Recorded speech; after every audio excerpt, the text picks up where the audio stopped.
and welcome back to another video.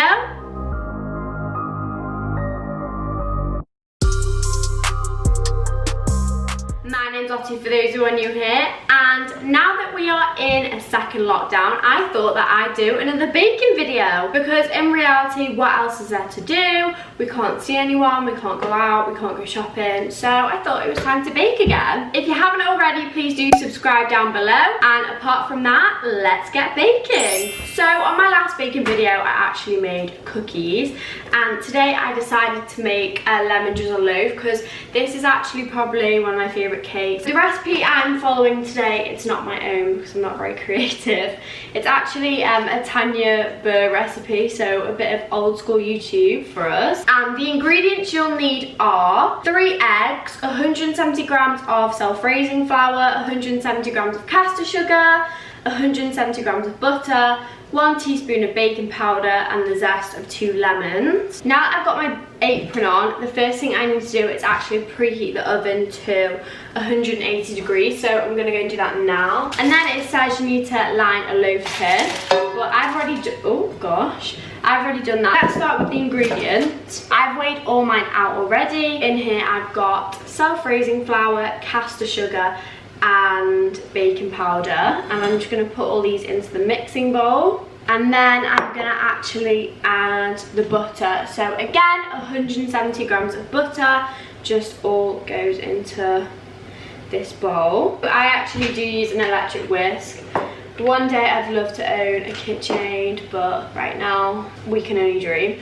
So this is literally like just from Tesco. I think I said that in my last baking video. So now I'm just gonna whisk together the dry ingredients and the butter just to combine it a little bit before we start putting the rest of the ingredients in. So now that's mixed together, I'm gonna actually add the egg. So I'm just gonna crack these and add them to those dry ingredients. We're done with cracking the eggs, and again I'm just going to go back to the whisk and whisk these in and mix it together.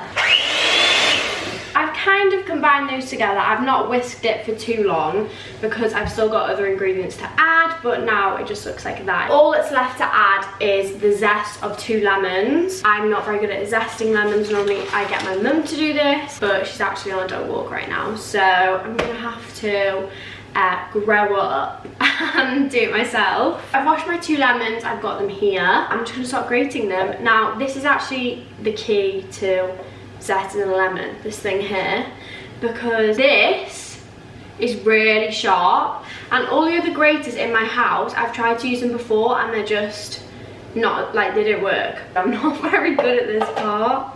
I just get scared that I'm gonna like grate my nail, because I remember in food tech one time I did that at school, and it wasn't a good time. Alright, so I think that's good enough. 1 lemon down, 1 to go. The recipe says 2 lemons, but if you look, these aren't the biggest lemons, are they? So I think I'm gonna do 2.5, because that's quite small, isn't it? So I'm just gonna take the lid off this box thing and put it into the mixture.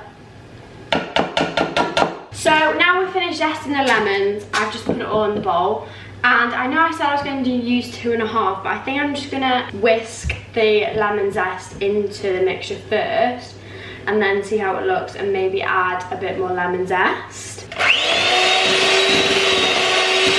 So I've just mixed in all that lemon zest, and it just looks the same as it did before basically. I've got more lemons here, so I am going to go ahead and take one of these and give it a quick wash and zest another half of one of these, because otherwise it's just going to be like a normal Victoria sponge. It wouldn't even taste like lemon. So I'm going to go ahead and give this a quick wash and then zest it.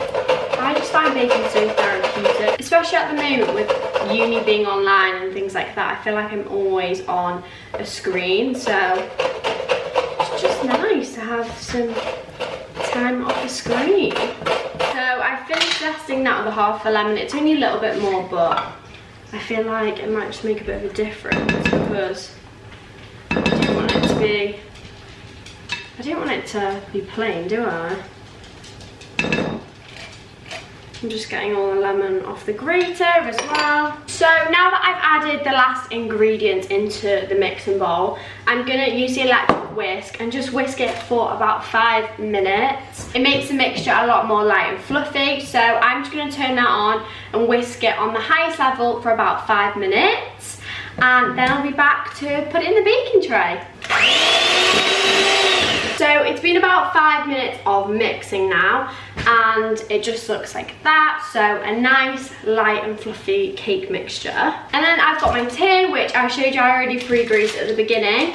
And what I like about making these is it's not like a 2-layer cake. You can literally just put the whole mixture into the tin, and you don't have to like make sure it's even between 2 tins. It's just 1 tin and it's done. So I've got a spatula here, and I'm just gonna pour out this cake mixture from the bowl into the loaf tin, and then you can use the spatula to smooth down the mixture into the loaf tin so that it's all even. So once you finish putting all your mixture into the tin and smoothing it out, it should just look like this. I don't want to tip it too much because it might fall out. And then now all you've got to do is bake it in the oven. So you need to bake it for about 35 to 45 minutes, and obviously the time depends on the size of your loaf tin. I'm gonna pop mine in the oven, and then I will get out and check it after 35 minutes. I'll just use a stick and poke it in the middle, and if it comes out wet, then it needs a bit longer, and if it comes out dry, it's cooked. So I'm gonna go and pop this in the oven now, and I'll see you to ice it after it's finished cooking. It's a little bit late now, and my cake is finally done and out of the oven. It took a little bit longer than I thought it would. It took about 50 minutes, but that's all right, it's done now. And it is still really, really hot, so this is the best time to do the icing. It's not really icing, it's more of a drizzle. So what you need is, let me just check the recipe, 150 grams of sugar and the juice of 2 lemons. So I've got here the lemons that I zested. So you saw I used 2.5 lemons to zest. So I'm just gonna go ahead and juice these on here, and then in here I've got 150 grams of icing sugar. So I'm gonna juice these now and then add this lemon juice into there. So the last little bit of lemon now, just squeeze it out. And we're done with that. I'm done with juicing the lemons, and that's all the lemon juice in there. So I'm just gonna pour it into the 150 grams of icing sugar and use just a metal spoon to mix it all together. So just mix it until all the lumps are out. It should be very, very runny, like a drizzle sort of consistency. It's not really meant to be like icing consistency, so just mix it until all the lumps from the icing sugar are gone. So once you've finished mixing it, you should be left with like a lemon coloured watery consistency, like liquid. And then while the cake's still hot, take either a knife or one of these stick things with a sharp end and just poke loads and loads of holes all over the cake. And you want to leave it in the cake tin for this, don't take it out yet, just like that. I don't know if you can see that, but it's basically covered in holes. Once you've done that, take the glaze mixture you've just made, and I would probably use a spoon for this, and just spoon it onto the cake so that it just dribbles down into all the holes you just made, and that way it will actually get inside the cake and make it nice and moist inside. I know a lot of people hate that word moist, but you know, you don't want a dry cake, do you? And by keeping it in the tray as well, it just means that it will really soak into the cake. You don't really have to be this careful with it, but I just like using a spoon to make sure that I get it completely all over the cake and it doesn't just go in one area. Now that I've used about 3/4 of the drizzle mix, I'm actually gonna go ahead and add a little bit of icing sugar to try and thicken it up, because the cake's cooled down a bit now and I just want a bit more of an icing rather than a drizzle on top. So I'm gonna try and make this a bit thicker. I'm just gonna mix in that icing sugar into my drizzle mix until I'm happy with the thickness of it. I finished mixing that up, and as you can see, It's not, oh, well, I don't know if you can see that, but it's not full on icing consistency. Like, it's not thick icing, but it's not as runny as it was.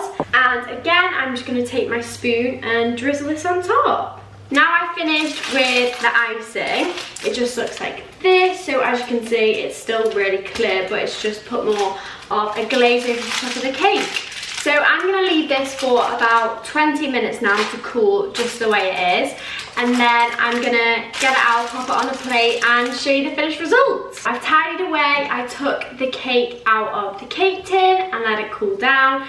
And this is the final result. So this is what my lemon drizzle loaf cake turned out like. You can still see the holes in the top, but that's not really a problem, you know, it's homemade and it definitely looks that way. If you made it this far, thank you so much for watching another one of my videos. I hope you enjoyed watching me attempt to bake a lemon drizzle loaf cake, and I hope everyone is coping through lockdown. I know it's not the best time, everyone's sick of being in the house again, but you know, hopefully we can get through this and then have a lovely Christmas. If you did enjoy this video, make sure you hit the like button and also subscribe down below if you haven't already. And other than that, I will see you next week in next Sunday's video.